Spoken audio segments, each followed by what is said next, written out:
Siz bunun hepsini altısını da doldurmak zorunda değilsiniz. Ailenize göre ayarlayabilirsiniz. Şimdi de altını yakacağım. Ve ağzını kapatacağım. Şöyle bir 5-10 dakika pişireceğiz. Sevgili dostlar, şimdi size harika ve farklı bir yumurta pişirimi sunacağım.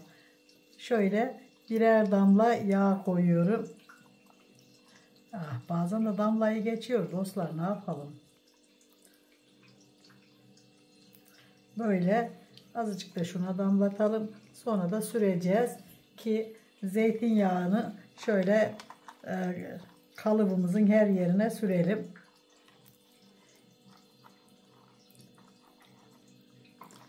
Dışına taşırmasak iyiydi ama taşıyor işte, ne yapalım.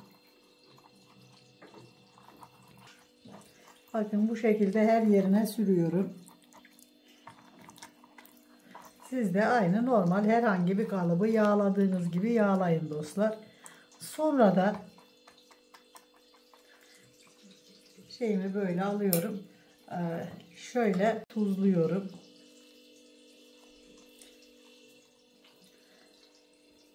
Çok hafif tuz atıyorum. Sonra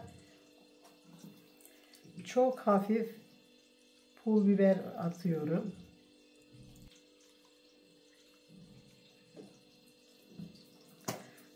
Sonra şöyle azıcık nane. Yani yumurtanızın üzerinde ne görmek istiyorsanız onu atın dostlar. Ben böyle görmek istiyorum. Böyle atıyorum. Sonra birazcık da karabiber gezdireceğim.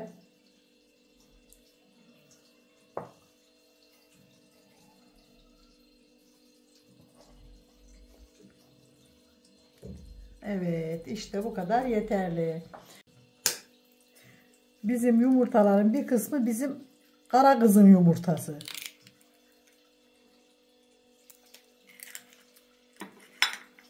Bir kısmı da çiftlik yumurtası. Beyazlar çiftlik yumurtası.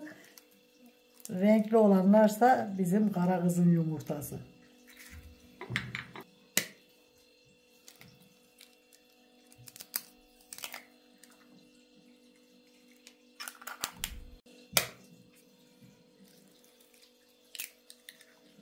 İki tanesi kara kızın, 3 tanesi kara kızın, 3 tanesi çiftlik.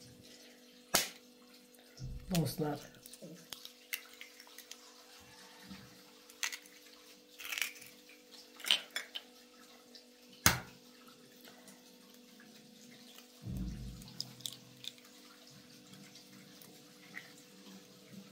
Evet. Şimdi de tenceremin içine alıyorum. Yani herhangi bir kap olabilir. Ancak bu kadar oldu dostlar. Şimdi de ne yapıyorum? Suyumu, kaynatmış olduğum suyumu tenceremin içine şöyle döküyorum.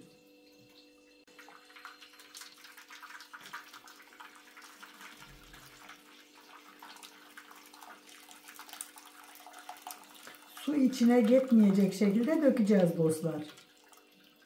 Bu kadar su yeterli. Siz bunun hepsini altısını da doldurmak zorunda değilsiniz. Ailenize göre ayarlayabilirsiniz. Şimdi de altını yakacağım. Ve ağzını kapatacağım. Şöyle bir 5-10 dakika pişireceğiz.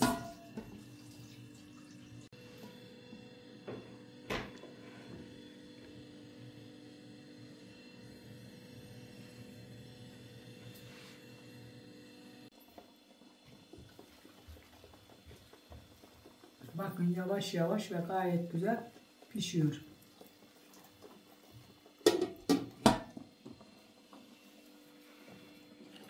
Şimdi biz de geçiyoruz yanına salata ayarlamaya. Kahvaltılarda yapabilirsiniz. Misafirlere yapabilirsiniz. Yani öğün olarak da yapılabilir.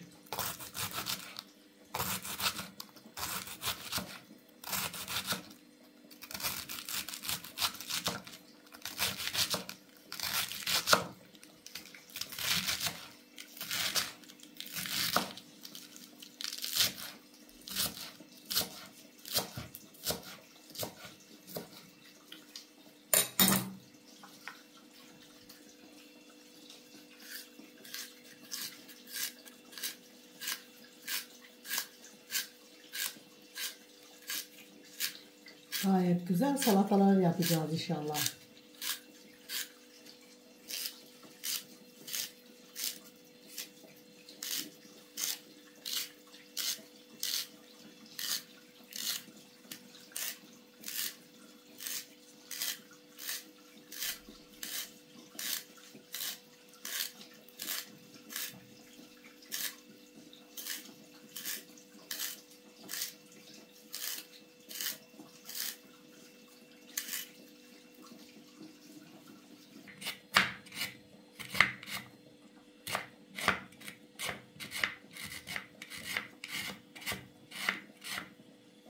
Gayet güzel.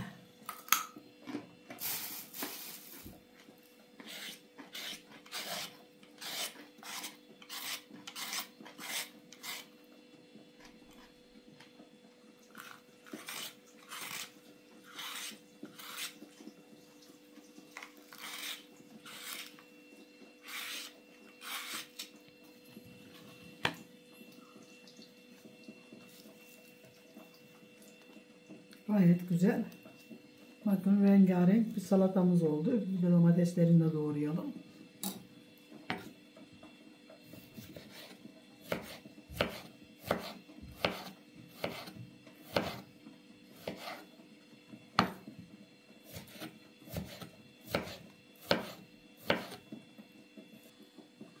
Sen bana küçük bir kase getir.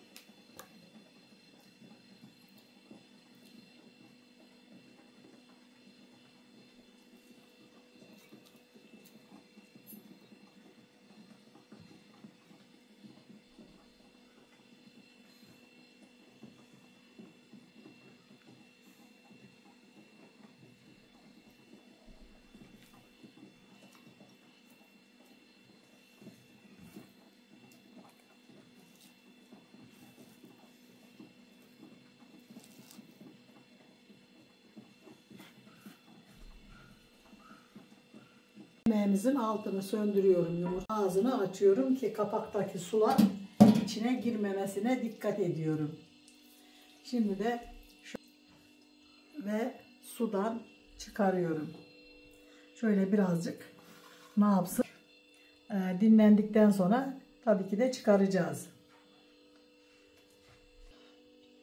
Dostlar şimdi şöyle tabağımızı ters çevireceğim. Bakalım inşallah çok güzel sonuç alacağız. Şimdi de şöyle yavaşça bastırarak gayet güzel çıkıyor bakın.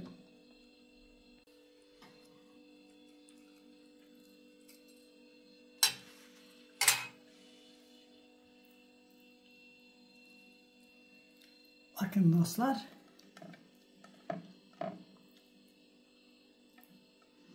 Harika bir sunumumuz.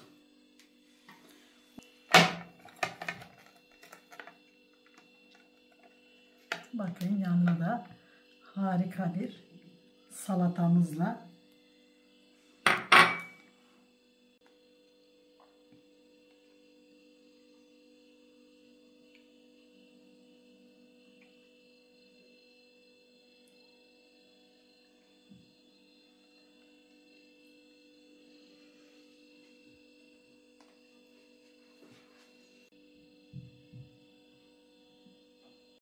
bakın dostlar şimdi şöyle kesiyorum. Böyle de kesiyorum. Bakın size göstereceğim. Nasıl güzel piştiğini görün.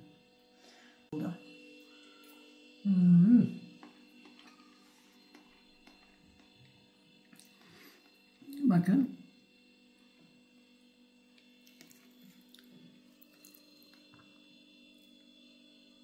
Ne kadar güzel olduğunu görün.